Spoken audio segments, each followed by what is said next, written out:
Mr. Alcabating, who is also going to make a opening statement. Please limit it to less than 5 minutes, Mr. Alcabating. You are recognized. Yes, Mr. Senate President, Vicente Soto and Senator Ping Lacson, Senator Bongo, and the rest of the Senate senators who are here. Good morning.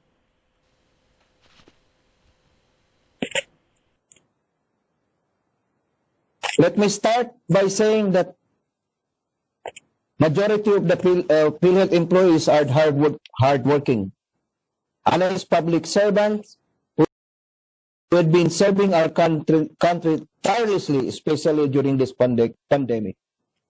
Sadly, I cannot say the same for the present leadership, the executive officers of Philhealth. When I was appointed as board member, I vowed to do my job to the best of my ability. I am an accountant by profession, and it's normal in my life of work to look at numbers. It makes sense of it. This when I discovered that there were numbers in the IT budget and financial reports that does not add up. I tried my best to find solution to the concerns internally by bringing it up with the board and with management, but the most frustrating part is that management seems to be tolerating these fraudulent acts by their inaction against these executive officers of Philhealth who are obviously compromised. Mr. Morales, we should stick to the issue rather than resort to character assassination, which are the IT and financial concern of Philhealth. My mandate from the President is clear. Bantayan kung may kawatan diha sa Philhealth. In Tagalog, bantayan kung may magnanakaw sa Philhealth. And in English, make sure that there is no thieves in Philhealth. And I will continue to make sure that I serve my mandate. I am here today to testify, not to condemn anyone, but to help fix the Philhealth Insurance Corporation. I would like to extend my heartfelt gratitude to the other members of the board, General Marlene Padua, Dr. Grace Gonzara, Sharon Almanza, representing Secretary Sani Duque, Dominguez of Finance Department, Attorney Ryan Lita, representing Secretary Wendell Abisado, Attorney Benavides, representing Secretary Belly of Dole, and especially Dr. Susan Pineda Mercado, which I drew strength from her, who is also passionate about improving the services of Philhealth. Sado, she resigned, effective June 30. Lastly, I would like to thank all employees of Philhealth who helped me understand the operation of Philhealth, including the corruption issues within. I was appointed as Director, Finance Expert Panel of the Philippine Health Insurance Corporation, July 2019. As a member of the board, I have come across information regarding discrepancies in the information technology, IT sector, and the finance sector of the corporation.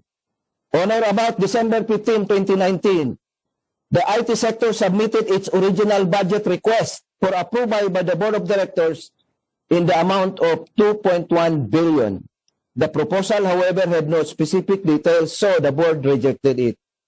The board directed the IT sector headed by Senior Vice President Jovita Aragona with her senior manager Alex Gabuya to submit description for the items listed in the budget request. However, they keep on submitting vague and scrambled data in an attempt to confuse the board. During the risk committee meeting on about January 8, I questioned some of the items in the proposed budget. This made the IT sector lower the proposed budget to 1.9 billion, allegedly due to typographical error. On February 15, I moved to approve only 25 million for the IT budget since I was told by Renato Limsiaco Jr. that this is the item needed to sustain the expired subscription the following month. On March 12, 2020, the board was asked by Jovita Aragona to approve more than 302 million IT supplemental budget. And her reason, otherwise the entire Philhealth system will collapse. The board had no choice but to approve the same. On April 23, during a board meeting, PCEO Ricardo Morales supported its proposal presented by Ms. Aragona of 750 million budget. And this is for IT again.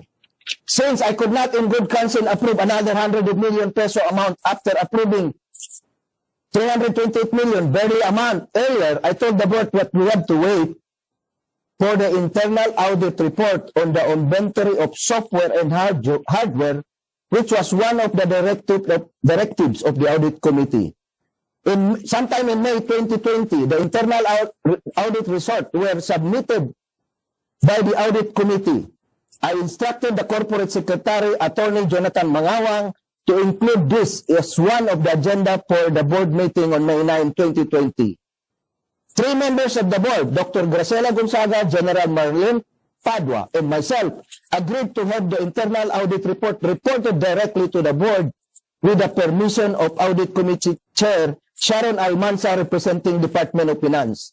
However, even if it was included in the May 9, 2020 board agenda, PCO Ricardo Molares, who was presiding, that said that it should first be presented to the Audit Committee on May 23, 2020. Dr. Mercado argued that many of the items in the agenda were not as important as that of the proposed IT budget, which was the second agenda in the item in the agenda, but to no avail. The IT proposal for the approval of 260 million was presented, and Ms. Aragona's argument in support of the proposal was that the items in the budget were not included in the internal audit report. It was only during this meeting, after much questioning, that the board was informed by Jovita Aragona that there was already an approved information system plan, ISSP, by the Department of Information, Communication and Technology, DICT. The internal audit report contained the discovery of major discrepancies in the sector's representation. There were items in the submitted budget that were not included in the ISSP approved by the DICT. As indicated in the report, the ICT resources included in the 2020 budget proposal but does not appear in the ISSP have a total amount of 734 million. The report indicated that there is an overprice worth 98,050,000 and that there was really an intent to confuse and deceive by splitting one item into two. Splitting item into two items by listing different specification. This is in the amount of 132.2 million. This vague description and specification will allow the same item to be brought again the following year. This was my first observation among others, which resulted to the lowering of the proposed IT budget to 1,556,000,000.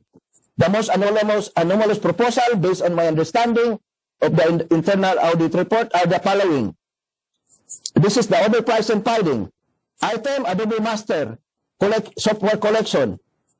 In the 2020 budget, the proposal 21 million. Ang bibilhin dito, tatlong item lang, 168 times 3, 504. Therefore, you could make a mathematics that this is more than 20 million overprice. Application server license, 40 million. Sa approved ISP, 25 million only. Structured cabling, dinagdagan po ng 10, makes it 5 million. Identity management software, 42 million.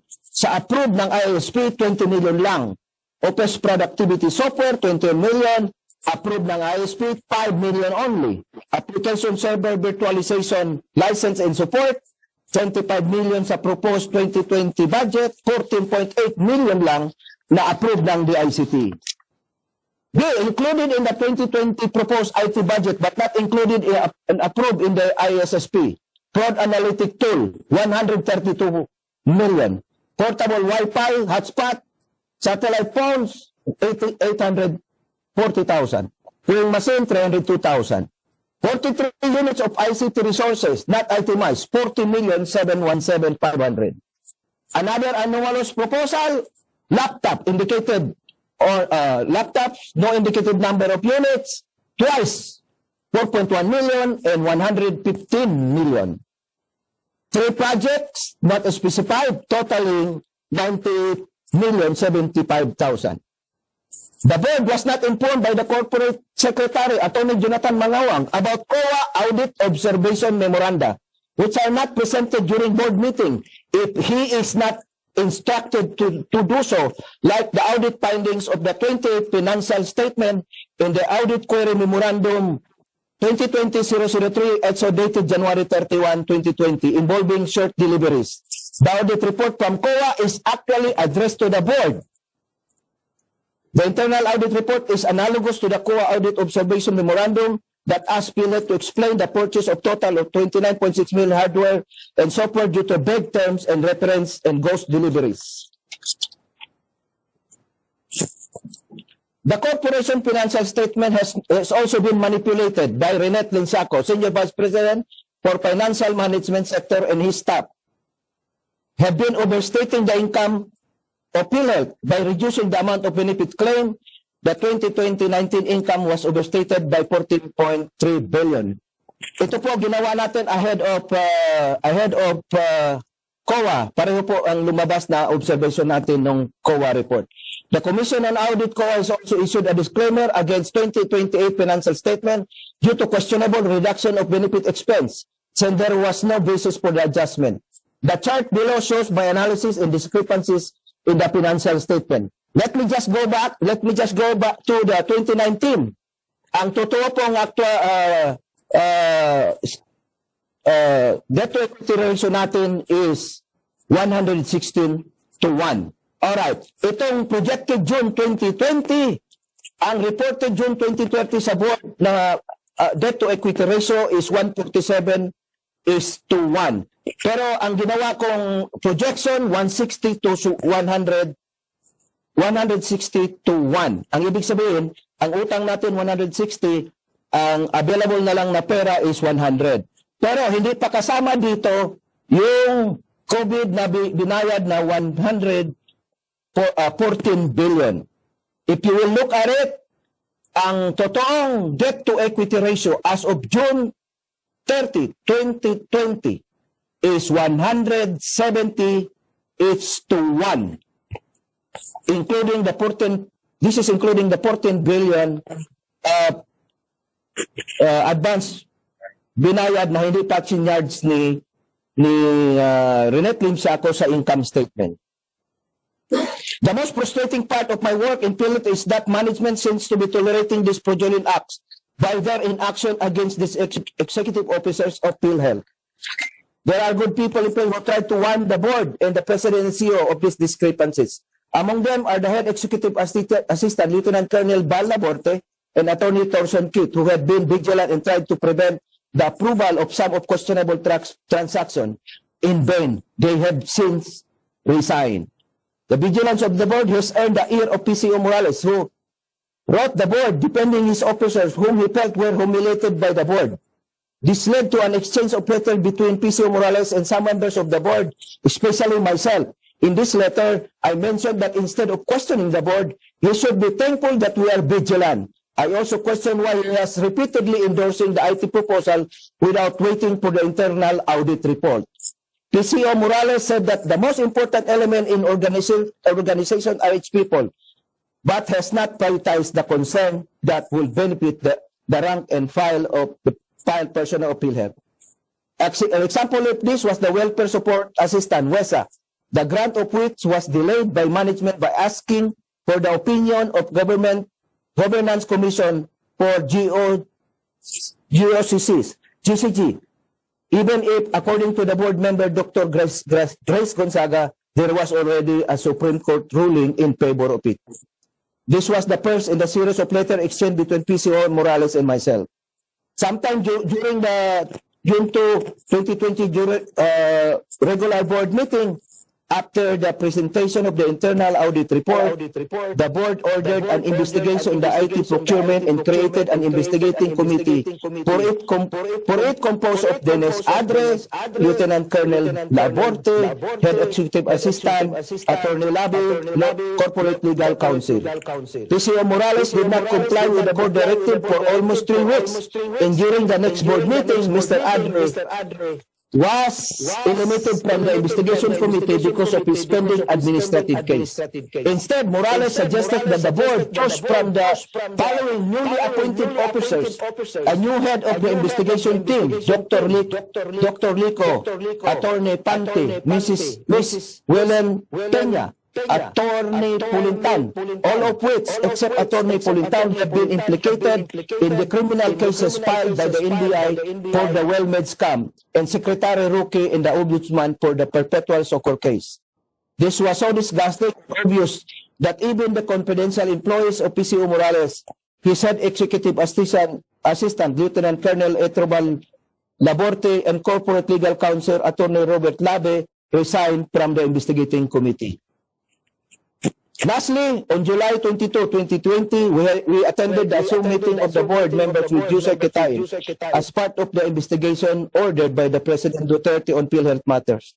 It was there where I let out my frustration with management headed by PCO Morales for their inaction of IT. Thank you, Your Honors. Thank you, Mr. Kabading. Attorney Thorson Keith would also like to make an opening statement, but will you please ask the, Yes, the Senate Secretary is asked to is directed to administer the oath to Mr. Keith, to Attorney Keith, because Yes, he sir. was not here when the resource persons would administer the oath. Yes, sir.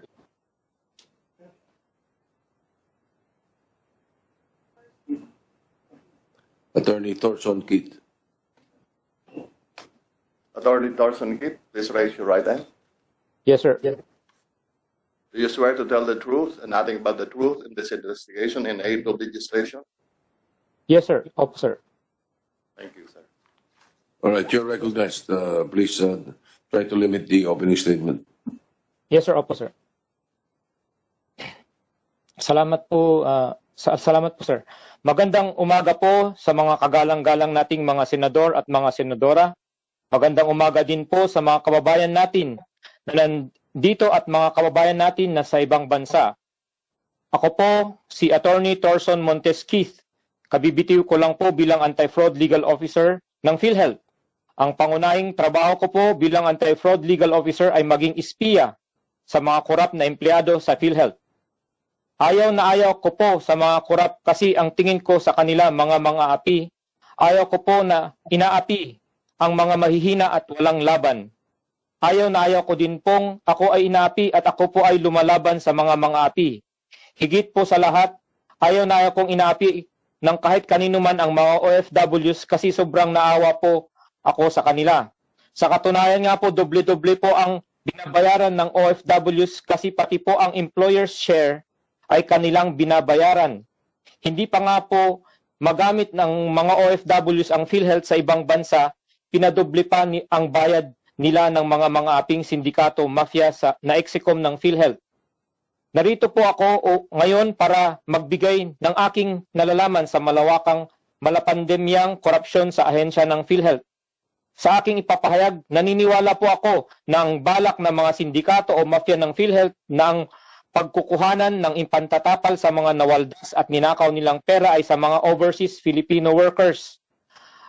Ang aking natuklasan sa Philhealth ay matatawag po na krimen ng taon o sa English ay crime of the year dahilan sa pagsindikato sa pamimigay ng cash advance, ang interim reimbursement mechanism at ang pag-overprice at paulit-ulit na pagbili ng nabili ng IT equipments. Naniniwala po ako base sa aking investigasyon ng perang nawaldas at o ninakaw ay humigit kumulang 15 billion pesos. Naniniwala po ako ng dahilan kung bakit hindi natatapos ang korupsyon sa Philhealth at naging kultura na nga po ito ay ang pagtatalaga o ang paglalagay ng mga sindikato o mafia ng kanilang kasamahan, kasabwat o kapwa sindikato sa matataas na posisyon at mga posisyon na nakakatulong sa kanilang illegal na operasyon. Lagi po akong nagsusumbong ng mga katiwalaan dito sa mga kaukulang ahensya kagaya ng PACC, ang resident ko, pati na rin po ang NBI. Nagsumbong din po kami kay Brigadier General Augustus Boy H. Divilla, SBP for Operations Philhealth. Kay Brigadier General Augustus Boy Divilla ko po unang nalaman na mafia sindikato ang lahat ng nasa Execom. Kung mapapansin niyo po, sa lahat po ng mga anomalyan transaction ay wala siyang pirma. Noong napansin ng mafia na marami ng mga dokumento ang napupunta sa mga kaukulang ahensya at mga matataas na tao na may interes na sugpuin ang korupsyon sa ahensya, ako na po ay kanilang pinaghinalaan at pinagbawalan nila akong sumali sa Execom meeting. May pagkakataon na inutusan pa po ako ni Brigadier General Ricardo Morales na puntahan ko si Commissioner Greco Bilhica para hilutin ang kaso ng Philhealth sa overpriced COVID testing kits. Inayawan ko po ang utos at sinabi ko po kay Brigadier General Morales na ano na lang po ang tingin sa akin ni Commissioner Greco Bilhica kapag pakikiusapan ko siyang hinggil sa kaso. Namula po si Brigadier General Ricardo Morales nung sinabi ko iyon. Nandun lang po sa tabi namin si Colonel Etrobal Laborte. Naniniwala po ako na masusugpo na natin itong malapandemyang korupsyon sa PhilHealth. Naniniwala din po ako na mabibigyan na natin ng kaukulang batas na magiging proteksyon ng mga mahal nating overseas Filipino workers. Ang Diyos ang ating lakas at ang Biblia ang ating gabay. Mabuhay ang mga Pilipino, mabuhay ang Pilipinas. Salamat po, sir. Salamat po. Salamat po. Thank you, Attorney Keith. After those opening statements, I will allow our colleagues to raise questions to our resource persons. For every round, a senator is given 10 minutes to ask his questions. The interjection of the Senate President or the Chairman and the Vice Chairman will not be counted in the 10 minutes of the senators. Now, for the order of questioning, this will be followed. First, the physically present in order of their arrival, and then the officers, and then the virtually present in the order of their login. If you want to know, if our colleagues who are monitoring would want to know the list so that they can prepare and know what time more or less they will be called,